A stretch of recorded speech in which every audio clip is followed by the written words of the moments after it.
রাজধানীতে দিন দিন প্রকাশ্যে চলছে দেহ ব্যবসা। রাতের আধার হলেই বিভিন্ন গুরুত্বপূর্ণ মোড়ে দেখা যায় খদ্দেরের। তবে দিন দিন রাজধানীর আবাসিক হোটেলগুলোতে নারী পুরুষের অবাধ মেলামেশা হয়ে থাকে। আবার কোথাও স্পা সেন্টারের আড়ালে রমরমা নারীদের ব্যবসা বসে। দীর্ঘদিন এসব হোটেল স্পা সেন্টারের বিরুদ্ধে নানা অভিযোগ থাকলেও ব্যবস্থা নেয় না পুলিশ। এবার এগুলোর বিরুদ্ধে নড়েচড়ে বসেছে ডিএমপি। রাজধানীর বেশিরভাগ আবাসিক হোটেল ও স্পা সেন্টারের বিরুদ্ধে অভিযানে নামবে পুলিশ। এসব হোটেলে অপকর্ম ধরা পড়লে দেওয়া হবে জেল ও জরিমানা। সাম্প্রতিক সময়ে টাকার অভাবে তরুণ ছেলেরাও টাকায় বিক্রি হচ্ছে। রাজধানীতে বাড়ছে পুরুষ পতিতার সংখ্যা। মগবাজার, যাত্রাবাড়ি, শ্যামলী, মিরপুর, গুলশান সহ বিভিন্ন জায়গায় রাত হলেই তরুণ ছেলেদের আনাগোনা বাড়ে।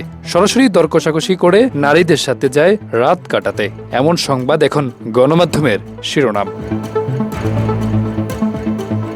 এছাড়া পতিতা ব্যবসা এখন শুরু হয়েছে অনলাইন মাধ্যমে। সামাজিক যোগাযোগ মাধ্যম অশ্লীল ছবি দিয়ে ক্রেতাকে আকর্ষণ করাই আবাসিক হোটেলগুলোর একমাত্র মাধ্যম।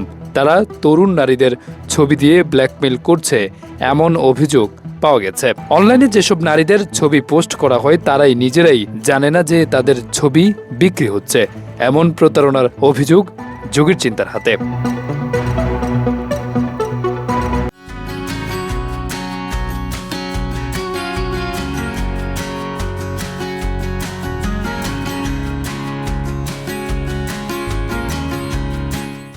এদিকে সামাজিক যোগাযোগ মাধ্যমে অসামাজিকতা চরমে পৌঁছেছে। সামাজিক যোগাযোগ মাধ্যম ফেসবুক, হোয়াটসঅ্যাপ ও টেলিগ্রামে এখন নারীদের পতিতালয়। সারা দেশের যুবক তরুণ ছেলেরা এসব মাধ্যম ব্যবহার করে খারাপ কাজে লিপ্ত হচ্ছে। আরাফাত হোসেন, যুগের চিন্তা, ঢাকা।